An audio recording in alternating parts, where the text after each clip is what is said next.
technical service.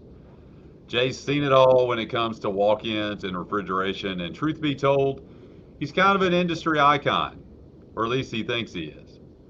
So, in this podcast, we're going to dive into all things technical, mostly about walk ins, about refrigeration. We'll talk about install issues, we'll talk about temperature problems, doors not sealing like they should, or ice forming in your walk in, and probably a lot of other things that we're not mentioning here. But Jay has over 20 years in the industry, so he's forgotten more about walk-ins and refrigeration than a lot of us will ever know. So it'll be a lot of fun to pick his brain week in and week out as he talks through some of the issues that are coming to him and his team all during the week. And we'll keep it informative, but it's going to be fun for sure. Those of you that know us, I mean, we like to have fun and like to cut up. So if you're brand new to the industry or if you've been around a long time, hopefully you can come in here every week and, learn a little, have a laugh or two, and we'll have a good time. So with that, Jay, what's in your inbox today? We've had a lot of issues with door sweeps lately. So Door sweeps. door sweep, So what's a door sweep? What's the purpose of it? great question. Door sweeps are the first line of defense for your walk-in cooler, your walk-in freezer from letting warm, moist air from infiltrating it. You would think something as simple as a door sweep, as cheap as a door sweep is, it can cripple your walk-in. It's not correct. I've got a picture just to kind of get an example going here. Let me share my screen. And this is something that I just recently posted on LinkedIn. Okay, so what's wrong with that? It doesn't look damaged. So there is a little tear. I don't know if you can see that little tear on the door sweep itself, and in the bottom, it's starting to curve a little bit, so it's probably not adjusted properly. A door sweep and a cooler, if it's not adjusted properly, it's not a deal killer. It's not a big deal. As bad, coolers are a lot more forgiving because they are above freezing. But in a freezer, this can cripple your walk-in freezer.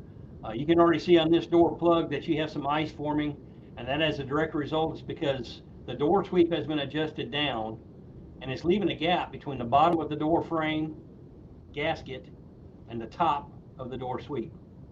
So that gap is allowing warm, moist air to be pulled into the box, and it's already started to cause frost, snow, and ice to form on this corner.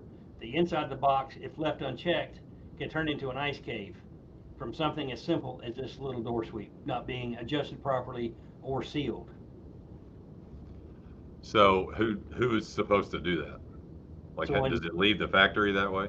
Correct. When we build these door sections and the door plugs, we adjust this sweep in all the way up position so the top of this sweep is at the bottom of that door gasket.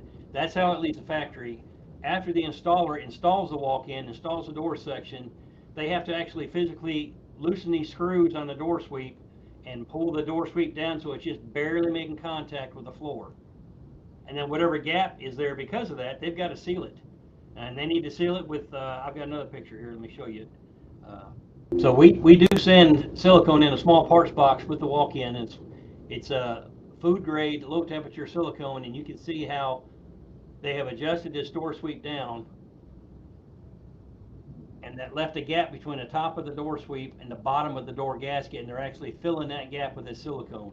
That's a must, especially on freezers. Like I said, it can render your walk-in freezer into an ice cave if you don't have this small gap filled, and that's on both ends of that door sweep, not just on the left side, but both left side and the right side. You've got to add that silicone. If you don't have silicone, I mean, you can use plumber's putty, Play-Doh, modeling clay. You need something to fill that gap to keep that warm moist air from being infiltrating the walk-in.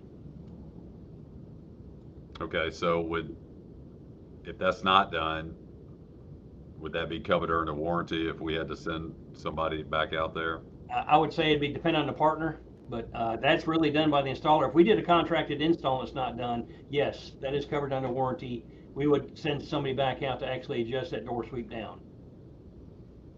Okay, but door sweeps in general are not a warranty item. It's a normal wear and use. normal wear and tear, but I'm going to show you another good picture of